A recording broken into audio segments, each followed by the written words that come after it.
There are a number of different ways to play Skyrim. You can do anything you set that big head of yours to, with some creativity from being a pacifist who believes in no god to a terrorist with an addiction to crack.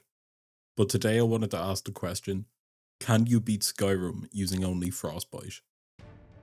I have seen Nerbit play through Skyrim with flames and sparks, and it had me curious as to how will Frost compare. For this run I play as a Breton purely for the fact that they have a 25% magic resistance built into them by default, and I figured it would be useful for the Alduin Fight and most likely the Embassy too.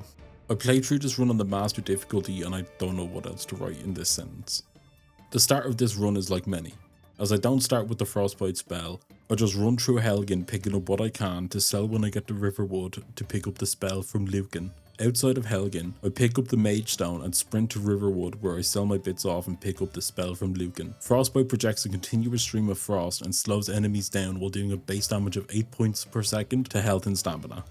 What this means is if I don't use the spell like a machine gun, I'm fucked. You'll see what I mean at some stage, I'm sure, if you manage to keep your eyes on the big screen instead of the small screen.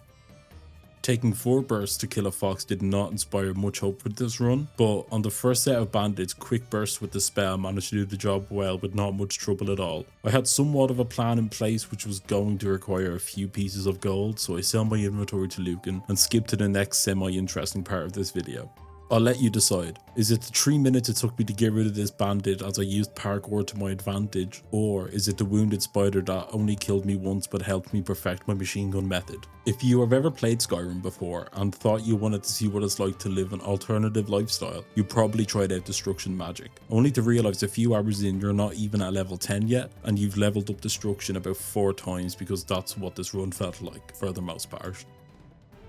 At the end of Dungeon Numero Uno, see, I'm cool.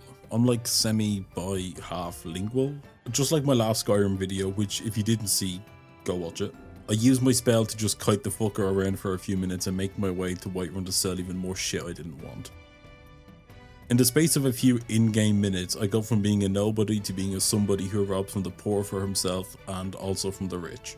We do not discriminate around here, but we do eat the billionaires. I got a few handy rings in Whiterun, a ring of magicka and a ring of destruction. But as I only have one finger, I can only wield one ring.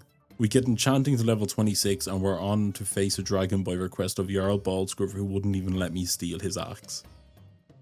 Facing the first mandatory dragon fight has only instilled into my mind that I couldn't be using a shitter type of magic. Like, sorry, does the dragon need stamina to fly? No, it doesn't, or maybe it does, I don't know. I'm not reading the code, but what's done is done, and with all that said, we're given the right to bear arms within the keep and I make my way to Winterhold. Why Winterhold, you may ask? Well, isn't it obvious? We're going to ignore the College of Winterhold and go straight to Septimus, who lives in that one place in Wales that weatherman is able to pronounce. The reason I'm here extra early and not mid early is because I'm already level 7. If I go any higher, it could be near impossible to get through this place, especially as the upgrade path for frost damage is at destruction level 60. If you don't know about this dungeon because you either haven't played Skyrim in the 14 years it's been out, or this is the first ever piece of Skyrim content you are watching, then I have news for you. It's shite. Also, the fucking copper robots didn't even take damage to my spell, which is fucking bullshit, because everybody knows frost beats metal when it's coming out of a hand. And yes, I am aware that copper retains a lot of toughness at sub-zero temps, but you didn't, so shut up. Anyway, because I now know how to manipulate not just people but also game engines, we make it through just about okay and only die once in Blackreach before we get the Elder Scrolls V Skyrim copyright limited trademark Todd Howard intellectual property. After performing a late game task early, I set my sights on High Hrothgar, and honestly, if you thought it was going to go the normal way, then just leave a dislike. I steal a horse, almost kill said horse with num-nums for the locals, and scale the side of a fucking mountain to discover High Hrothgar and the throat of the world, because why do it later when I can do it now? We're not fancy on this channel, but we're efficient. The owl lads teach me a thing or two and send me to get the whistle of Mitten Prime. Out of respect and only respect, going through this Draugr-filled dungeon, I took out every bastard necromancer, skeleton, Draugr, spider, physics that stood in my way. Even the secret run behind the waterfall, and that was only discovered by Jabbo recently. Besides the Frostbite spider at the end being a fucking pain in the ass, I learned that my whistle has been blown, aka stolen, by someone who thinks they matter when in reality they're just slowing me down. A few locals die, but sure look, these things happen. I get my 10 gold worth for the attic room and sleep through the night, and the next day steal a lot more than 10 gold back from Dolphin. She reveals that dragons are not just coming back, but are coming back to life. So what to do with this information? Well, what any sane person would do. Let's go and find one that's being resurrected so we can fucking kill a dragon so I can absorb its soul. So she'll believe me when I say the reason I was in that dungeon is because I am the Dragonborn and not some random weirdo who just stumbles into caves, kills anything that's moving in them and takes all the treasure at the end. I quickly take care of the bandits just outside of Riverwood for the free set of iron armor and teleport through time and space and gain the magic ability of enchantment. I wasn't going to max out all my skills in this run because look, that just takes too much time, and it's not much of a challenge then, is it? I put Fortified Destruction on almost everything, each boasting a staggering 11% discount on my Frostbite hands. I'm invited into the members only secret guild of old men who do not own an island, and after being asked to go against my Frost to gain entrance to the college, I just fuck off to Windhelm and run to Kynes Grove. Luckily, I'm boasting a whopping 15 brain cells today, so I remember to re-equip my armor, and without this armor this fight would have been much more of a pain in the ass. Salkanir for once actually puts up a good fight, but I also do next to no damage, so I don't really know, to be honest. He actually more or less ignored me for most of the fight, opting to stay on Dolphin, which is kind of rude if you ask me, but once he crashes down we get him for good, and Delphine thinks that Isabella the First of Castile and Ferdinand II of Aragon are behind this. Back at HQ, Delphin sends me to the capital to meet with Dobby, who can sneak me into the castle of San Jorg to find out what they know about the dinosaurs coming back. I sell my possessions to Lucan and make my way to Solitude, where, instead of meeting Dobby, I actually run down to the Blue Palace so I can cheese Sybil for levels in Destruction and Pickpocket. I do this for about 10 minutes and get my Destruction to 60 and my Pickpocket to also a level too high for a run like this. The reason I'm doing this is because I'm an idiot. I end up being around level 20 by the end of this, which I did to get the perks associated with Frost. I got Augmented Frost rank 1 and 2 along with the Deep Freeze, which can paralyze enemies if their health is below 20%. But being at level 20 just means the enemies are going to be much stronger than they would have been otherwise. I give Malborn my shite and I use my Bic to cause a distraction so I can slip out and grab my 8 items. Also, maybe try murder everyone in the building. The soldiers are just tanky fuck cunts, so instead I just run through, managing to cheese the 3 enemies in the next building for the key to the basement, find a magic book about Esbern, and yeah, you know how this goes.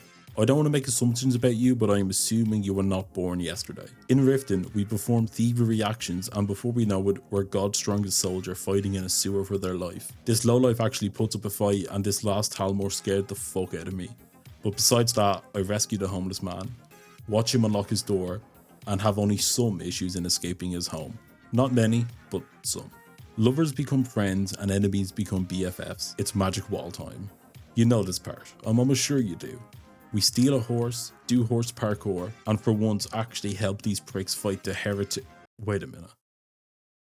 Anyway, 14-year-old Dara POV, and we've arrived at the magic wall. Esbern tells us we need to shout to take down Alduin, so back to our secret club we go. Look, I don't want to bore you.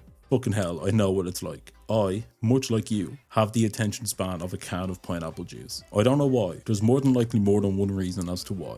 Basically, we have max 3 more fights coming up for the rest of this run with about 45 minutes of filler, which is basically just a load of shite. So how about we just get to the good fun parts and you can get on with the rest of your day. Maybe even leave the house for some air. I just want you to know I typed that last line in a dark room at 11 in the morning, so that tells you more about me than I care for you to know, to be honest.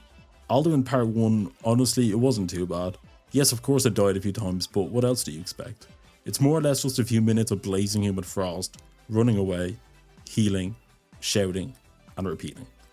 Throw in a few quick saves here and there you have just had the same experience I had with this fight. Do you want to know something interesting? About every 10 minutes I will control Alt out of whatever game I'm playing to make sure it's still recording. I do this with every video and I've never had a video just cut out of me, so I don't even know why I do it.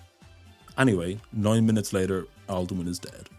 We organise the sleepover and trap the dragon in Whiterun so he'll take us to Alduin for Alduin Part 2. Which I'm sure you can imagine how that went considering Part 1 wasn't too bad. I just run through Skulldolphin and after surprisingly just being able to walk through the area, only having to kill 2 Draugr, I make it to the portal and jump through for pinnacle perfect endgame boss fight. Of course we're able to take down Alduin. We did it with the help of a fucking Mario brother, of course we can do it with 3 white people in the afterlife. My main reason for wanting to do this run was really because I've been waiting for Nerbit to do his version of it for ages. And after he teased it on Twitter a while ago, I just wanted to see what it was like, and yeah, it was fun. I probably won't go ahead and do sparks only and flame only runs, but if that's something you want to see, just let me know anywhere, I don't really care. If you have any challenge run ideas you want me to see, please leave them in the comments, and with that, I've been Dara, and have a good day.